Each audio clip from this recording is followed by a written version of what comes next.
Partai Komunis Tiongkok (PKT) berusaha mengontrol Amerika selama beberapa dekade, berusaha menumbangkan AS dari setiap sudut dan hampir berhasil. Bagi PKT, untuk menaklukkan dunia di bawah komunisme, mengendalikan AS adalah kunci. Berikut ini suara patriot akan menguaknya satu persatu. Barangkali ini juga terjadi di negara Anda. Jurus 1. Mempengaruhi dan berkompromi dengan politisi. PKT telah bekerja selama beberapa dekade untuk mempengaruhi dan mengkompromikan politisi AS di setiap tingkat pemerintahan, mulai dari Dewan Sekolah, Dewan Kota, hingga Gedung Putih. Dalam beberapa kasus, PKT menggunakan perangkap madu untuk memikat politisi atau anggota keluarga mereka ke dalam situasi yang membahayakan, yang kemudian digunakan oleh rezim untuk memeras mereka. PKT juga menggunakan apa yang disebut kekuatan lunak, memberikan insentif kepada politisi untuk melakukan penawarannya. Jurus 2. Menggunakan pengaruh di Wall Street mempengaruhi kebijakan AS. Rezim komunis Tiongkok telah memberikan pengaruhnya atas Amerika Serikat selama beberapa dekade melalui teman lamanya di Wall Street. Seorang profesor Tiongkok mengungkapkan pada Desember 2020, selama 30 hingga 40 tahun terakhir, PKT mengambil keuntungan dari lingkaran kekuatan inti di Amerika Serikat, kata Di Dongseng, Dekan School of International Studies di Renmin University of China di Beijing. Dia menggambarkan Wall Street sebagai sektor yang mulai memberikan pengaruh yang sangat kuat pada urusan dalam negeri dan luar negeri AS pada tahun 1970-an. Dan bahwa kepemimpinan rezim berusaha memanfaatkan hal ini untuk keuntungan mereka, menemukan jalan kami dan orang-orang yang dapat kami andalkan, katanya. Jurus 3. Mengendalikan studio film di Hollywood. Selama dekade terakhir, Beijing telah secara signifikan memperluas pengaruhnya di Hollywood dengan mendanai film-film papan atas dan menggunakan pasarnya yang sangat besar sebagai daya tarik. PKT menggunakan pengaruhnya untuk menyensor topik sekaligus mempromosikan narasi anti-Amerika. Hollywood sekarang secara teratur menyensor filmnya sendiri untuk menenangkan Partai Komunis Tiongkok, kata Jaksa Agung Bill Barr pada 16 Juli 2020. Grup Wanda Tiongkok memiliki studio film legendaris dan hingga 2018 memegang saham mayoritas di EMC Entertainment. Perusahaan AS lainnya telah memasuki usaha patungan dengan studio Tiongkok. Jurus keempat, menyebarkan propaganda melalui media milik negara.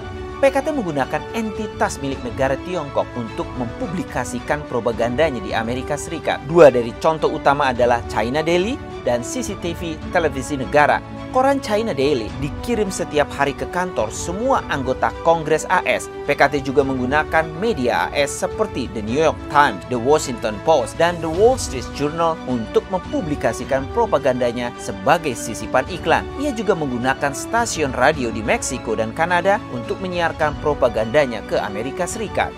Jurus kelima, bekerja sama dengan elit bisnis. Para pemimpin bisnis AS telah menjadi target utama operasi pengaruh PKT di Amerika Serikat. Menurut Barr, secara pribadi menekan atau mendekati para pemimpin perusahaan Amerika untuk mempromosikan kebijakan atau politisi AS menghadirkan ancaman yang signifikan. Katanya, bersembunyi di balik suara Amerika memungkinkan pemerintah Tiongkok untuk meningkatkan pengaruhnya dan menempatkan wajah ramah pada kebijakan pro-rezim.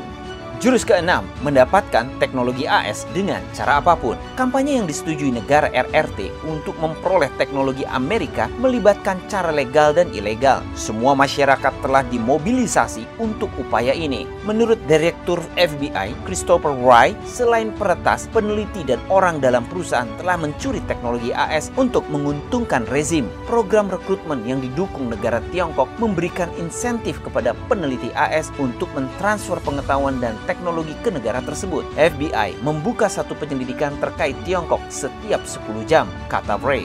Jurus ketujuh, menutupi wabah dan menyebabkan krisis global. Selama setidaknya 3 minggu, Beijing tahu tentang tingkat keparahan wabah virus PKT di kota Wuhan di Tiongkok Tengah, tapi meremehkan krisis dan menekan informasi apapun yang bertentangan dengan narasi resmi bahwa virus itu dapat diatasi.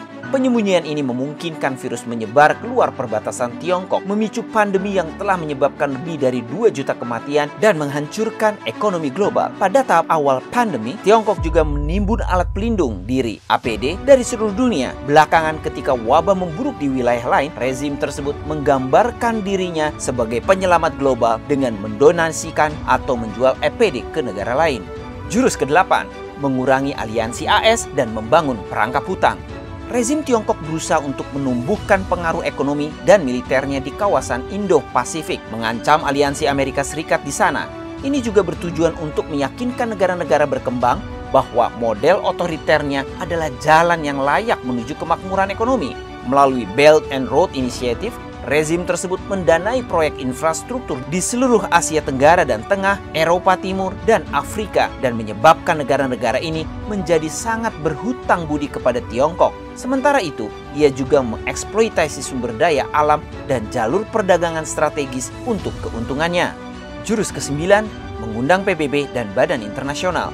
Rezim Tiongkok telah memperluas pengaruhnya di PBB dan badan internasional lainnya. Mengubah agenda mereka, pejabat RRT saat ini memimpin 4 dari 5 badan khusus PBB. Sebaliknya, hanya 1 yang dipimpin oleh seorang pejabat AS. Pengaruh Beijing atas Organisasi Kesehatan Dunia merusak tanggapan dunia terhadap pandemi. Pada awal tahun 2020, badan kesehatan tersebut secara tidak kritis mengulangi pernyataan pejabat Tiongkok bahwa tidak ada penularan virus dari manusia ke manusia, membantu Beijing menutupi wabah tersebut. Seorang pelapor PBB juga mengungkapkan bahwa kantor Komisaris Tinggi Hak Asasi Manusia memberikan nama-nama pembangkang kepada rezim Tiongkok.